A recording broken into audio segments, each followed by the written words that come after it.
Why am I coming to you from the gym? Well, today we're going to talk about growth. We're going to talk about change. And here's what I believe. Hopefully you believe the same thing too, but you can't truly change your body if you're trying to be comfortable. It was comfortable for me to be in the bed this morning, warm, laying next to my wife, and just comfortable. And I could have stayed there. But I knew that I needed to get my body moving. I needed to sweat a little bit. I needed to challenge my muscles, and that's not comfortable. So got out of bed, got my gear on, went to the gym. Now you may prefer weights or something like this. Maybe you prefer this contraption here, which is where you can really sweat it out if you want to get a run in indoors. Many of you hate that probably. Or maybe you like really torture devices like this stair stepper thing here. But either way, if you want to grow, you got to get uncomfortable. And I truly believe this. And how does this relate to your job as a leader? Well, a lot of times leaders, work so hard to get to where they are that they just want to take it easy. They want to rest. And I was one of those leaders. I had the kind of business where I worked really hard for 3 or 4 years, got it to about 5-6 million. And I was happy to coast. I was happy to drift along. But this was dangerous. I wrote about it in my book, The Trap of Success, but you don't need to buy my book to get this lesson. I'm just going to tell it to you right here. That if you want to grow as a leader, if you want your team to grow, if you want to have higher performing teams, you want to have more alignment, you want to get more people thinking about the business and innovating, and you want to empower them, you want to make sure that you are challenging yourself to grow. You have to lead by example.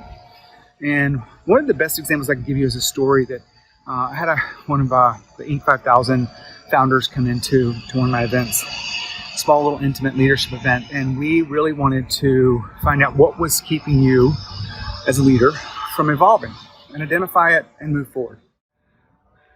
All right, I had to move out of the way a little bit. So I remember this leader having a conversation about his own evolution. And we got on the topic of giving feedback. And everyone pretty much agreed that giving feedback is not their ideal way to perform today, especially when someone's not performing at the level which they need to, or they're not seeing something that you see. And you need to give them feedback so that they do pay attention to whatever it is, right? And as a leader, we have these moments where we can choose to give the feedback or not give the feedback. And if we choose not to give the feedback, we're probably choosing our comfort over the entire organization. And it's certainly over that other person who probably wants to grow and wants to know where they can improve. But if you have a choice of feedback and you choose to not give the feedback, then you're going to have something similar that happened to this executive founder, which was, I asked him about, was there a time in his career that he knew he should give someone feedback that he didn't, and that it cost him dearly? He goes, yep, I know exactly. Just recently, I was talking to my HR director. HR director was in charge of hiring, but also in charge of retention of employees. And he saw something that the HR director was not bringing up in the meetings, and he failed to bring it up for a few weeks, even a few months, he said. And eventually one day, they ended up losing like 18 employees. Now, 18 employees may not be a lot to you because if you have a really big business, if you have a smaller business, 18 employees is a crap ton, right? But what happened next was, my questioning was, what was really going on here? He goes, well, I knew there was some competition coming up down the street. Some new warehouses were being developed. They owned kind of a drop shipping 3PL kind of thing. And they had all these warehouse workers. Well, they lost 18 in one day, and it didn't stop there. There were some other people that left. And I asked him, you have any idea what this cost you? And he goes, yeah, I know exactly what it cost me. I had to go find some temporary workers, and it cost me about $250,000 because I failed to have that conversation. And I failed to get uncomfortable. I failed to give the feedback that was necessary so that we could get back. And I was like, do you know what the real issue was? He goes, yeah, unfortunately. The places down the street knew what we were paying employees because they asked, and they offered them $1 more per hour, and we lost them. and we had to scramble, and it cost us, $250,000. This story here may not be exactly your business, but here's the real message behind it. In order to grow as a leader, you've got to accept that change is difficult, and change will require you to be uncomfortable. I was in the gym today to be uncomfortable, by growing my muscles and really pushing myself to the next level. And that's the way I grow. And the same thing with leaders. We look for those opportunities to grow, to be uncomfortable, and we do that. We exercise that every day.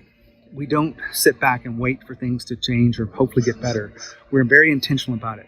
So if you want to be a visionary leader, you want to make sure that you are looking for these places where you can grow.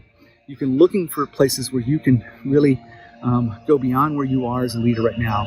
And I'm just here to remind you that change is difficult. Change requires you to be courageous.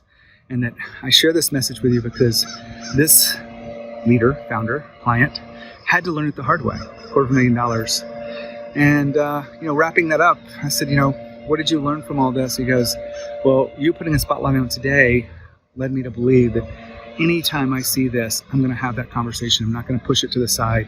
And I'm going to urge you to do the same thing. If there's someone on your team that needs some feedback, today's the day to be able to make some time and have that, even if it makes you uncomfortable, even if it makes them uncomfortable, because you've got to choose the many, the organization, stakeholders, the customers, investors, the other employees over the few, which is you, or that other one person. So choose the many over the few every time. This is Gene Hammett. I help CEOs and their teams align together to continue growing. I bring this message to you because I want you to continue to grow as a leader. And if you think of growth and you think of leadership, think of Growth Think Tank. As always, lead with courage. We'll see you next time.